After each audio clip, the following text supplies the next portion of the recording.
Kevin Alton. I'm the Director of Youth and Young Adult Ministries at Ringgold United Methodist Church. We're talking today about setting aside time for solitude and quiet with God.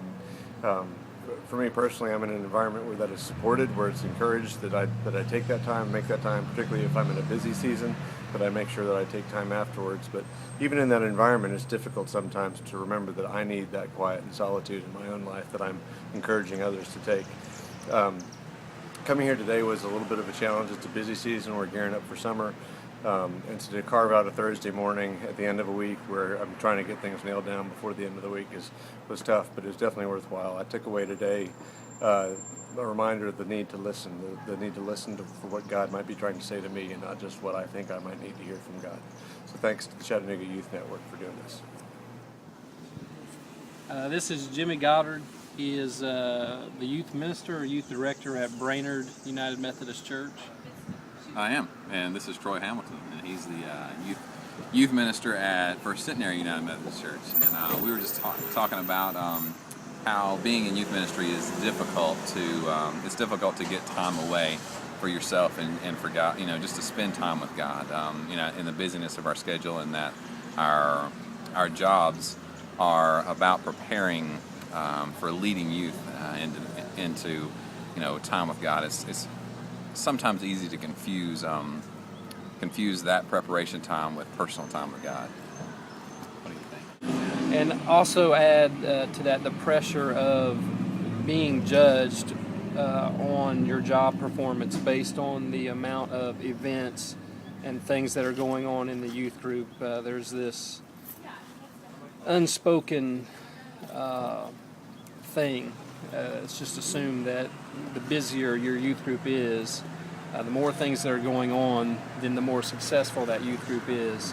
And so the challenge is to de-busify, I guess, if create a word there, your life in order to spend some time alone with God and just reflect and draw your strength from that, because you can't give away what you don't have. So. Yeah, I think for me, youth ministry is it's an awesome calling. It's an awesome responsibility, but it's incredible to be able to work with the youth, to be able to see their lives change, and to look back on that and to think that you were a part of that. There's no greater reward. In any profession, I think, than to be able to see the changes in a kid's life and to see them slowly but surely being able to open up to God's call on their own life and be able to connect with Him and see the changes. And like I said, to be able to be a part of that is incredible. And for me, organizations like the Chattanooga Youth Network are vital just for my own fellowship with other people that can relate to that, other people that have similar interests and have experienced similar struggles, that know what I'm going through in working with the church and working with young people, that I can sometimes just vent to, but I can connect with other people and utilize them as resources as well, for times that I need to get away, and for things like pause, that gives me the opportunity to just go and carve out some space to spend time with God for myself.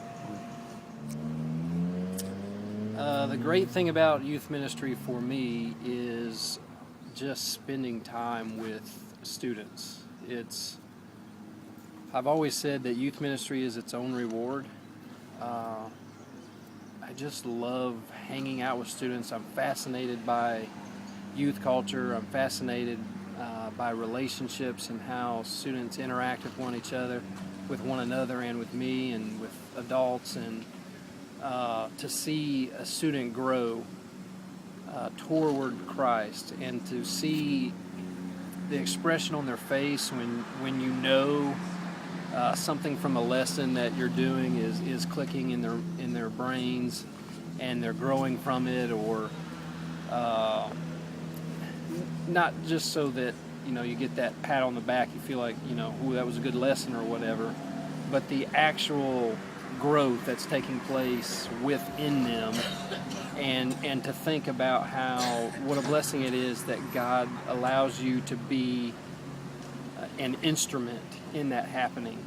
The benefit of today of the Paul's Retreat was just that we had this thing set aside that we were expected to be at, and the staff at our churches knew we were at this retreat. So that gave us permission to pause because it was an official Chattanooga Youth Network event.